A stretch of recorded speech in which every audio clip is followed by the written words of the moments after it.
much. Well, investigators are still working to determine what motivated two teenagers to kill three people at an Islamic center in San Diego. Authorities say that they met online. They left behind a 75-page document describing anti-Islamic and anti-Semitic beliefs. And now 2 days later, some staff and community members are returning to that center for the first time as a memorial outside continues to grow.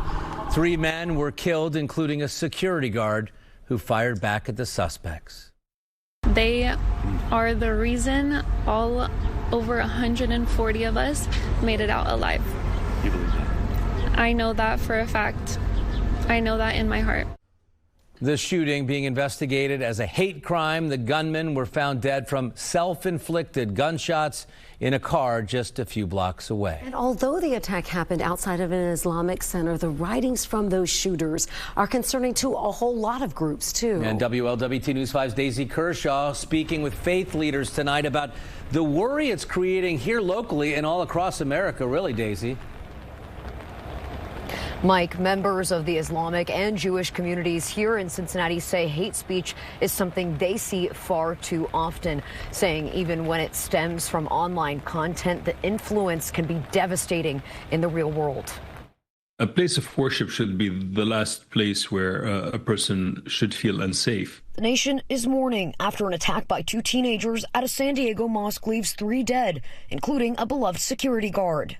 Khalid Tourani is the executive director of the Council on American Islamic Relations in Ohio. We want to pay tribute to the hero, an American hero, Amin Abdullah, who was the armed security guard at the mosque who paid with his dear life to protect those children. Details from the investigation show the 2 teen suspects left behind hate speech directed at several groups, including Islamic and Jewish people. Local places of worship are taking action out of caution. We are working with different police departments throughout the state of Ohio. We know also that the first line of defense for the mosques are the mosques themselves and the armed security guards placed at the mosques. In Blue Ash, Rabbi Yisrael Mangal says they're also continuing to work closely with local police.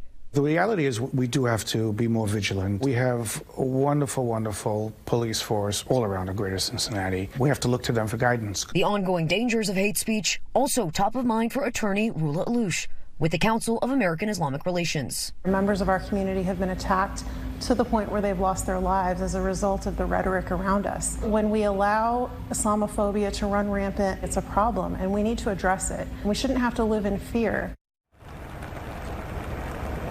CAIR is a nationwide organization. I'm told this week the Ohio chapter is hosting leadership from mosques across America to talk about resources with the Department of Homeland Security. They'll have officials here and also national security experts. Reporting live tonight, Daisy Kershaw, WLWT News 5.